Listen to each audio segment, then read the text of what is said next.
नमस्कार, बहुत स्वागत आप सभी का हिंदी खबर पे। मैं हूं आपके साथ ऋतु भंडारी और शुरुआत करेंगे बुलेटिन की, जहां पर प्रदेश सरकार राज्य में सड़क संपर्क को सुदृढ़ करने के लिए प्रस्तावित राष्ट्रीय राजमार्ग परियोजनाओं के लिए केंद्र में पुरजोर पैरवी करेगी। अब इसके लिए मुख्यमंत्री पुष्कर सिंह धामी केंद्रीय सड़क परिवहन और राजमार्ग मंत्री नितिन गडकरी से मुलाकात कर सकते हैं। इससे पहले मुख्यमंत्री पुष्कर सिंह धामी ने इस बैठक की तैयारियों को लेकर केंद्रीय राज्य मंत्री अजय टम्टा के साथ विचार विमर्श किया। मुख्यमंत्री आवास पर मुख्यमंत्री धामी ने केंद्रीय राज्य मंत्री अजय टम्टा के साथ बड़ी बैठक की। मुख्यमंत्री धामी ने बताया कि केंद्रीय सड़क परिवहन एवं राजमार्ग मंत्री नितिन गडकरी से प्रस्तावित बैठक में ऋषिकेश बाईपास, अल्मोड़ा दान्या, सादीपनार घाट मार्ग, ज्योलीकोट खैरना, गैरसैंण कर्णप्रयाग मार्ग और अल्मोड़ा कांडा उड़ियारी बैंड मार्ग के निर्माण से संबंधित प्रस्तावों के साथ ही राज्य राजमार्ग से संबंधित राज्य के कई महत्वपूर्ण विषयों को लेकर प्रमुखता से रखा जाएगा।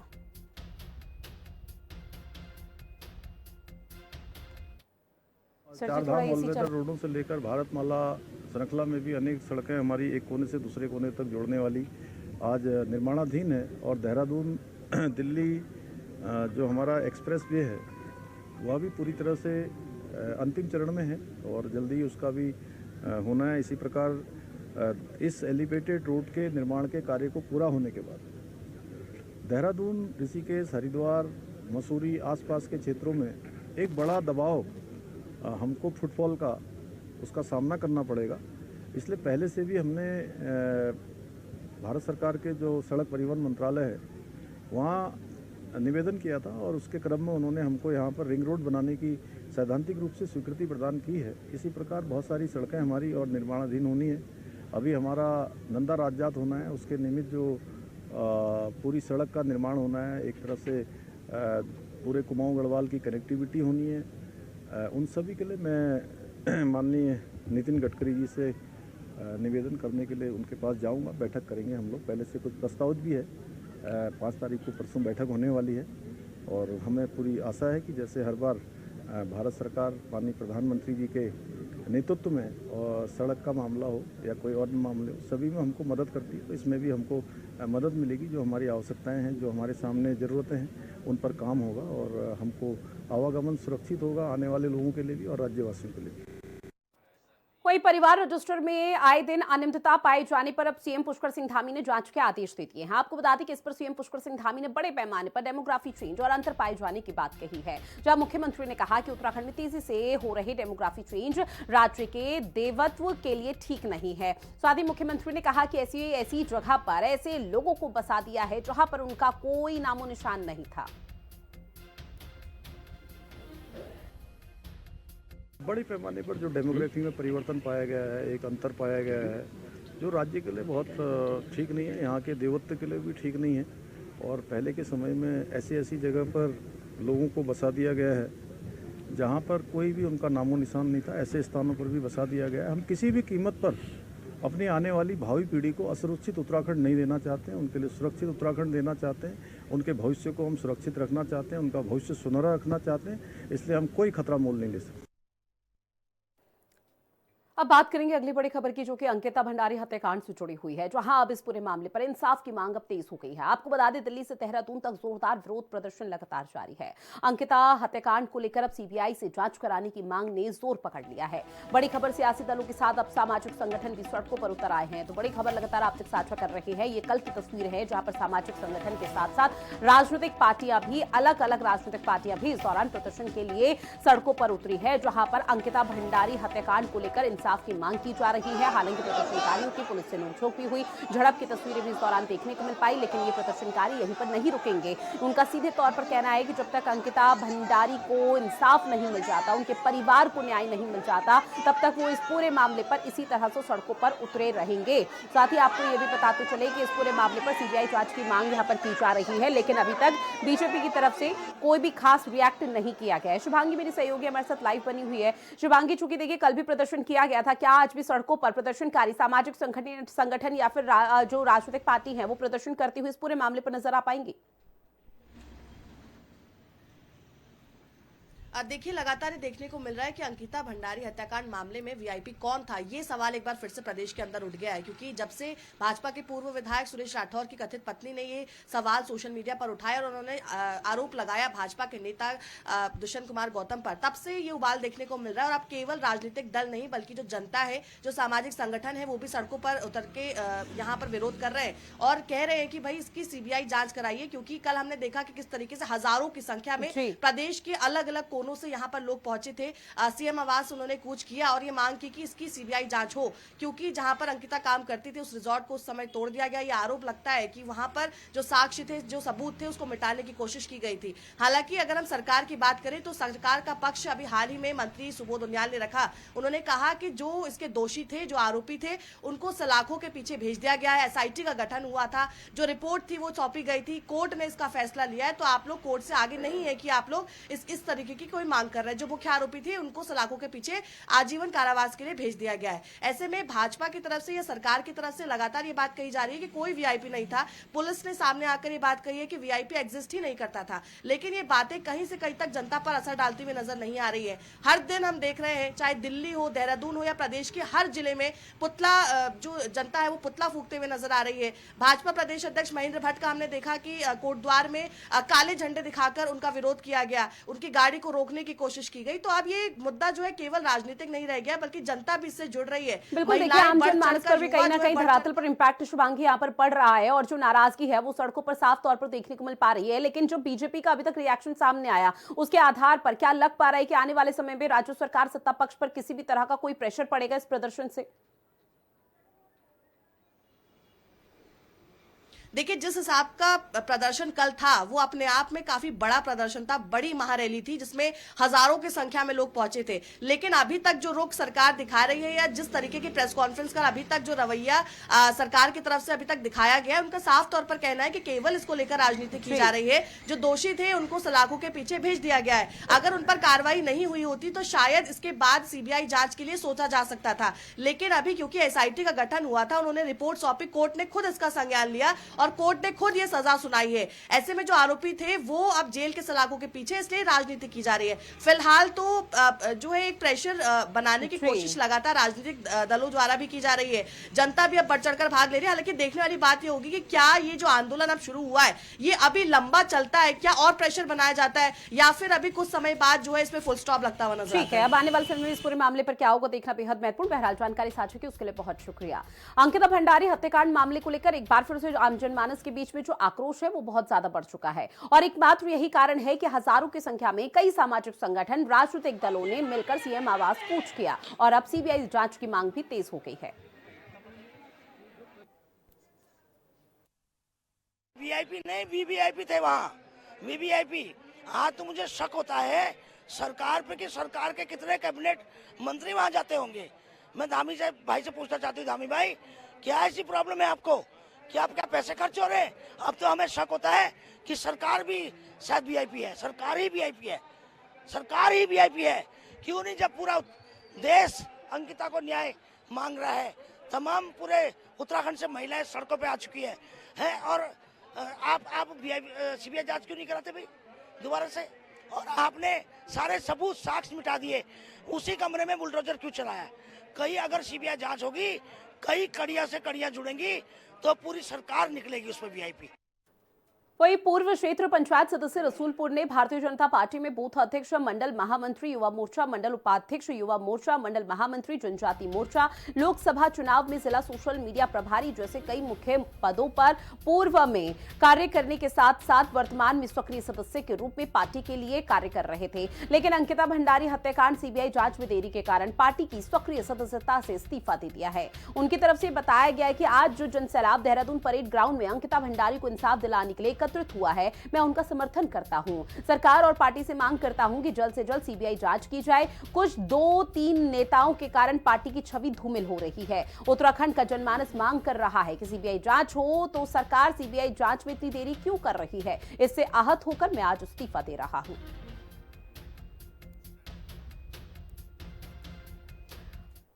साथ ही अंकिता भंडारी हत्याकांड की सीबीआई जांच की मांग पर जहां एक तरफ मुख्य विपक्षी दल कांग्रेस लगातार धामी सरकार का घेराव कर रही है, तो अब अन्य स्थानीय दलों ने भी सरकार के खिलाफ मोर्चा खोलना शुरू कर दिया। देहरादून में अंकिता भंडारी न्याय यात्रा महारैली निकाली गई है, जिसमें कांग्रेस पार्टी के अलावा उत्तराखंड क्रांति दल, स्वराज सेवा दल और उत्तराखंड स्वाभिमान मोर्चा ने भी संयुक्त रूप से मुख्यमंत्री आवास कूच किया। इस दौरान सैकड़ों की संख्या में लोग देहरादून की सड़कों पर उतरे और मुख्यमंत्री आवास की ओर बढ़े, तो वहीं पुलिसकर्मियों ने उन्हें हाथीबड़ कला पर बैरिकेडिंग लगाकर रोक दिया, जिसके चलते पुलिसकर्मी और प्रदर्शनकारियों के बीच तीखी झड़प भी हुई। प्रदर्शनकारियों ने बीजेपी के प्रदेश प्रभारी दुष्यंत कुमार गौतम के पुतले को पेड़ से लटकाया और सजा की मांग की।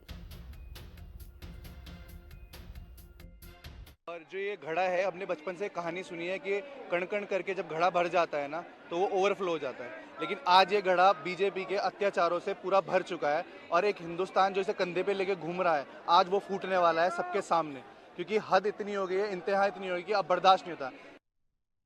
तो लगातार लोगों के मन में एक सवाल है कि जब सत्ता में बैठे हुए जिनको रक्षक होना चाहिए वो भक्षक बने हुए हमारी बेटियों के लिए, उसकी न्याय की लड़ाई कौन लड़ेगा? आज पूरा उत्तराखंड एक स्वर में, एक आवाज में अंकिता के न्याय की मांग कर रहा है, सीबीआई जांच की मांग कर रहा है और जो वीआईपी है उसका नाम उजागर करने की मांग कर रहा है। रातों रात रेणु किसने बुलडोजर क्यों चलाया? इन सब सवालों के साथ आज मुख्यमंत्री तक वीआईपी के नाम का खुलासा नहीं हुआ था और हमारी बहन उर्मिला सनावर ने वीआईपी के नाम उजागर कर दिया है और अब सारी उत्तराखंड की जनता चाहती है कि बेटी अंकिता को न्याय मिले और सीबीआई जांच होना जिसमें बहुत ज़रूरी है। जब तक सीबीआई की जांच नहीं होगी तब तक ये केस का खुलासा होना थोड़ा मुश्किल लग रहा है। और आज अगर मैं आपको तस्वीरों में दिखाऊंगी तो आप आज प्रदेश के कोने कोने से लोग यहाँ पहुंचे हैं सीएम आवास कूच करने के लिए।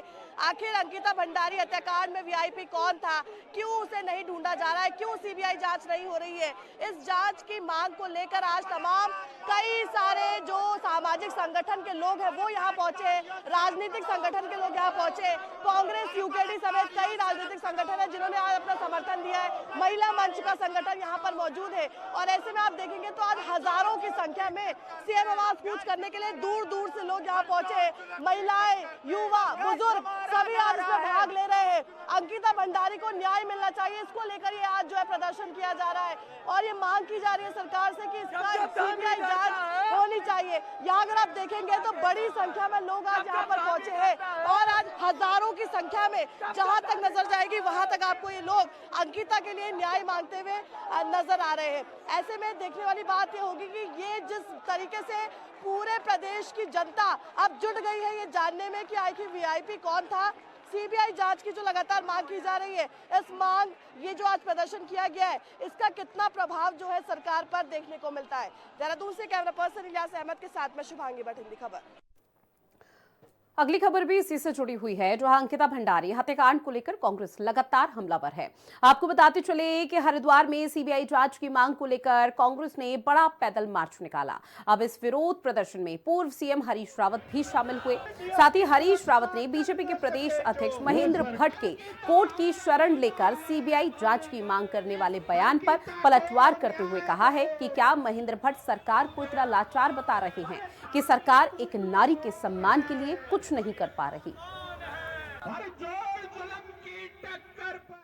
सरकार एफआईआर तो सरकार करेगी ना। क्या महेंद्र भट्ट ये कह रहे हैं कि सरकार इतनी लाचार है? यदि वो कह दे हम लाचार हैं, हम कुछ नहीं, सरकार कह दे कि हम लाचार हैं, हम एक नारी के सम्मान के लिए, बेटी के सम्मान के लिए कुछ नहीं कर सकते हैं, तो फिर देखेंगे फिर क्या रास्ता है। और लोग कह रहे हैं कि ये गट्टू है कौन? साथ ही अंकिता भंडारी हत्याकांड में सीबीआई जांच की मांग को लेकर अब देहरादून में मुख्यमंत्री आवास कूच महारैली को किन्नर समाज का भी समर्थन मिला। आपको बताते चले कि ट्रांसजेंडर एक्टिविस्ट ओशिन सरकार ने कहा है कि ये सरकार की नाकामी है कि आज उत्तराखंड के लोग सड़कों पर उतरने को मजबूर हुए। ये रैली किसी राजनीतिक संगठन की नहीं है, बल्कि प्रदेश की बेटी को न्याय दिलाने के लिए है।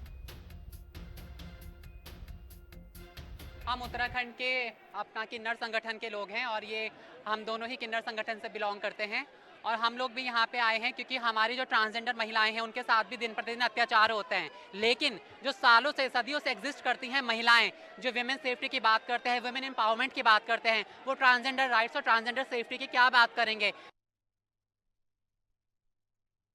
अभी देखिए पिछले कई वर्षों से ये न्याय के प्रकरण चल रहे हैं न्यायाधीश के तहत, जो कि अभी तक न्याय मिला नहीं है। उनके माँ बाप भी सड़कों पे आंदोलन में कई वर्षों से अपना लड़ रहे हैं और तमाम जनता लड़ रही है, उत्तराखंड में भी, देश भर में भी। ये एक बच्चे की नहीं, अंकिता की नहीं, ऐसे कई सारी अंकिता हैं जो देश भर में हर 3 सेकंड में एक रेप होता है। तो कहीं ना कहीं ये कानून व्यवस्था को इस चीज़ को हैंडल करना चाहिए। और अब बात करेंगे उत्तराखंड के रुद्रप्रयाग की। आपको बता दें कि बीजेपी महिला मोर्चा ने अंकिता भंडारी हत्याकांड को लेकर कांग्रेस पर भ्रामक राजनीति करने का गंभीर आरोप लगाया है और प्रदर्शन किया। अब इस दौरान महिला मोर्चा कार्यकर्ताओं ने कांग्रेस का पुतला दहन किया। प्रदर्शनकारियों ने कहा कि सरकार ने इस जघन्य अपराध में त्वरित और निष्पक्ष कार्रवाई कर दोषियों को आजीवन कारावास की सजा दिलाई है, लेकिन अब कांग्रेस झूठ और अफवाहों के सहारे प्रदेश का माहौल बिगाड़ने की कोशिश कर रही है।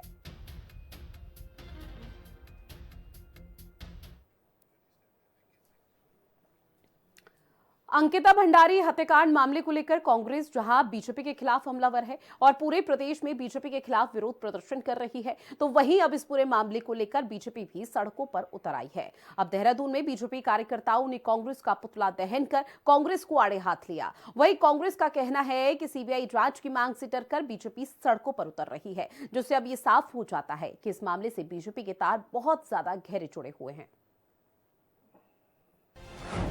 अंकिता मामला कांग्रेस के निशाने पर सरकार, बीजेपी भी सड़क पर उतरी, टकराव के आसार। कांग्रेस कर रही राजनीति, बीजेपी ने कहा। कांग्रेस का तंज, चोर की दाढ़ी में तिनका। उत्तराखंड में अंकिता भंडारी हत्याकांड मामले में कथित वीआईपी के खुलासे को लेकर सियासत गरमाई हुई है। कांग्रेस इस मामले की सीबीआई जांच की मांग को लेकर पूरे प्रदेश में सड़क पर विरोध प्रदर्शन कर रही है। अंकिता को न्याय दो। वहीं अब बीजेपी ने भी कांग्रेस पर जवाबी हमला बोल दिया है। देहरादून में बीजेपी कार्यकर्ताओं ने विरोध प्रदर्शन कर कांग्रेस पर निशाना साधा है। बीजेपी कार्यकर्ताओं ने कांग्रेसी सबूत दिखाओ, दिवंगत बेटी को मत सताओ और अंकिता भंडारी की आत्मा को अपमानित करना बंद करो के पोस्टर लेकर कांग्रेस के खिलाफ जमकर नारेबाजी की और पुतला दहन कर कांग्रेस पर हमला बोला। बीजेपी नेताओं ने कहा कि कांग्रेस बगैर किसी सबूत के दिवंगत अंकिता भंडारी के नाम पर केवल राजनीतिक रोटी सेक रही है, लेकिन अगर कांग्रेस के नेता राज्य का माहौल खराब करने की कोशिश करेंगे तो बीजेपी भी चुप रहने वाली नहीं है। वहीं बीजेपी के प्रदर्शन पर कांग्रेस का कहना है कि जनहित के मामलों पर चुप्पी साधे रहने वाली बीजेपी इस मामले की सीबीआई जांच से बचने के लिए सारे हथकंडे अपना रही है। कभी सरकार के मंत्री प्रेस कॉन्फ्रेंस कर सबूत मांग रहे हैं, कभी पुलिस प्रेस कॉन्फ्रेंस कर किसी वीआईपी के होने से ही इनकार कर रही है और अब बीजेपी कांग्रेस के सवालों का जवाब देने की बजाय उल्टा कांग्रेस के विरोध पर उतर आई है, जिससे साफ है कि इस मामले में बीजेपी का दामन दागदार है। अंकिता भंडारी को न्याय दिलाने की बात कर रही है, तो अंकिता भंडारी को तो न्याय ऑलरेडी मिल चुका है। किस न्याय की कांग्रेस पार्टी बात कर रही है? सिर्फ अपनी राजनीतिक रोटी सेकने के न्याय की बात कर रही है क्या? यदि कांग्रेस क्या हाई कोर्ट को नहीं मानती, कांग्रेस सुप्रीम कोर्ट को नहीं मानती, कांग्रेस एसआईटी को नहीं मानती और सीबीआई जांच की मांग, क्या सड़कों पर मांग करने से सीबीआई जांच की मांग हो जाएगी क्या? कांग्रेस के पास खुला दरवाजा कोर्ट का है, वो कोर्ट जाए, कोर्ट में सबूत दे और सीबीआई की जांच कराएं, लेकिन वो कोर्ट में ना जाकर सड़कों पर उत्तराखंड का वातावरण खराब करने का यदि प्रयास करेंगे तो भारतीय जनता पार्टी के कार्यकर्ता उनको उनकी नाक में दम करने का काम आने वाले समय में करेंगे। जब भी कोई जनहित पे आंदोलन होता है उस पर कभी आपने भारतीय जनता पार्टी के नेताओं को पुतला फूके हुए देखा है? बहुत कम, बहुत मैं कहूँगा कि नाम मात्र कभी पुतला, वो भी अपने हित में, जो उनके अपने व्यक्तिगत हित में, अपने नेताओं के हित में होता है, उसमें वो फूक देते हैं। लेकिन आज वो भारतीय जनता पार्टी के लोग, उसके नेता कहाँ पर हैं? वो आज क्यों नहीं सड़कों पर उतर रहे हैं? क्यों नहीं लोगों के सामने आ रहे हैं? निश्चित तौर पर उन चोर की दाढ़ी में जो तिनका कहा जाता है वो कहीं ना कहीं पर है और भारतीय जनता पार्टी इस मामले में पूरी तरीके से लिप्त है। अंकिता भंडारी हत्या मामले में कांग्रेस के साथ ही दूसरे विरोधी दल और सामाजिक संगठन भी सीबीआई जांच की मांग को लेकर मुखर हो गए हैं। ऐसे में लाख दलीलों के बावजूद बीजेपी सरकार पर इस मामले में सीबीआई जांच की मांग को लेकर दबाव बढ़ रहा है। ऐसे में प्रदेश सरकार में कैबिनेट मंत्री सुबोध उनियाल और पुलिस की प्रेस कॉन्फ्रेंस के बाद अब बीजेपी के कार्यकर्ता भी विरोधियों से मुकाबले के लिए सड़क पर उतर आए हैं, जिससे इस मुद्दे पर सत्ता पक्ष और विपक्ष में सड़क पर टकराव के आसार बन रहे हैं। देखना होगा कि अंकिता मामले में सीबीआई जांच की मांग को लेकर भड़की चिंगारी को बीजेपी शांत कर पाती है या विरोध की ये चिंगारी शोले का रूप धारण कर लेती है। देहरादून से संवाददाता शुभांगी भट्ट के साथ ब्यूरो रिपोर्ट, हिंदी खबर। अब बात अगली खबर की करेंगे, जहां पर उत्तराखंड सरकार की तरफ से प्रदेश में जन जन की सरकार जन जन के द्वार अभियान चलाया जा रहा है। आपको बताते चले कि सरकार का फिलहाल दावा है कि अब तक 216 कैंपों में 1.44 लाख से अधिक लोगों को सीधा लाभ पहुंचा है। इसके साथ ही 18,360 शिकायतों पर 13,068 का निस्तारण किया गया। तो वहीं कांग्रेस के प्रदेश मीडिया प्रभारी राजीव महर्षि ने कहा है कि बीजेपी सरकार पूरे भ्रष्टाचार में लिप्त है। बेरोजगारी इतनी ज्यादा हो चुकी है कि युवा आए दिन अपनी मांगों को लेकर सड़कों पर उतर रहे हैं। देखिए, पूरी तरीके से भ्रष्टाचार में लिप्त है भारतीय जनता पार्टी की सरकार। बेरोजगारी चरम पर है। युवा सड़क पर अपनी मांग को लेकर निरंतर जो है सड़क पर उतरते हैं और भारतीय जनता पार्टी की सरकार के कान में जूं नहीं रेंगती है। किसी भी प्रकार का मैं नहीं समझता कि महंगाई हो, बेरोजगारी हो या जो है भ्रष्टाचार हो, इस पर भारतीय जनता पार्टी की सरकार का कोई अंकुश है। कहीं ना कहीं भारतीय जनता पार्टी गलत है और मैं ये समझता हूँ जो आने वाला जो समय है वो कांग्रेस पार्टी का है। कांग्रेस पार्टी इस प्रदेश की जो बागडोर है उसको संभालेगी। और अब बात हल्द्वानी की, जहां पर प्राइवेट अस्पताल चंदन अस्पताल का मानवीय चेहरा सामने आया। बताया जा रहा है कि इस अस्पताल ने अल्मोड़ा के एक मरीज के 2 घंटे इमरजेंसी इलाज किए जाने का 80,000 रुपए का बिल वसूला। इसके बाद पेशेंट की मौत हो जाती है और डॉक्टरी पैसे की मर्यादा को तार तार करते हुए अस्पताल ने पूरे पैसे जमा न करने की एवज में मृतक की बॉडी देने से ही परिजनों को इनकार कर दिया। तो देखिए, उत्तराखंड के हल्द्वानी से खबर है, जहां पर एक बार फिर से डॉक्टर जिन्हें भगवान कहा जाता है, भगवान के रूप में पूजा जाता है, उन्हीं ने सारी इज्जतों को तार तार कर दिया। इंसान शर्मसार है। ये एक प्राइवेट अस्पताल है जिसका नाम चंदन हॉस्पिटल है, जहां पर एक मरीज आया हुआ था, 2 घंटे तक इलाज किया गया और पूरे पैसे वसूले गए, लेकिन अब परिजनों को उसकी बॉडी नहीं दी जा रही है। महिला है सीमा नाम का, उनका ऑलरेडी तबीयत खराब था और रेफर होके नीचे आए थे सुशीला तिवारी में। उनको जो है रेफर के बाद जो है वो चंदन हॉस्पिटल में एडमिट हुए थे। मात्र 2 घंटे में इमरजेंसी में इलाज देकर उनको 80,000 रुपए का बिल पकड़ाया और बेसिकली बिल का डिमांड किया और उन्होंने बड़े मुश्किल से हाथ पैर जोड़ के इधर उधर रिश्तेदारों से जो है मांग के 50,000 प्लस 55,000 समथिंग उन्होंने 57,000 भी पेमेंट किया। इसके बाद भी बहुत ही निर्ममता से अमानवीय तरीके से बात करके उनको डरा के धमका के बॉडी को बंद करके उनको एक्सटॉर्शन किया जा रहा था कि अगर तुम पैसे नहीं देते हो बॉडी हम ही यूज़ कर लेंगे। किसी भी पेशेंट को या ह्यूमन बॉडी को आप इस प्रकार जो है कमोडिटी की तरह ट्रीट करेंगे और एक्सटॉर्शन करेंगे और गुंडागर्दी करेंगे तो हम नियमानुसार कार्रवाई करेंगे। अभी भी इसमें कार्रवाई करेंगे। और बुलेटिन में इतना ही। आप बने रहिएगा हिंदी खबर के साथ। नमस्कार।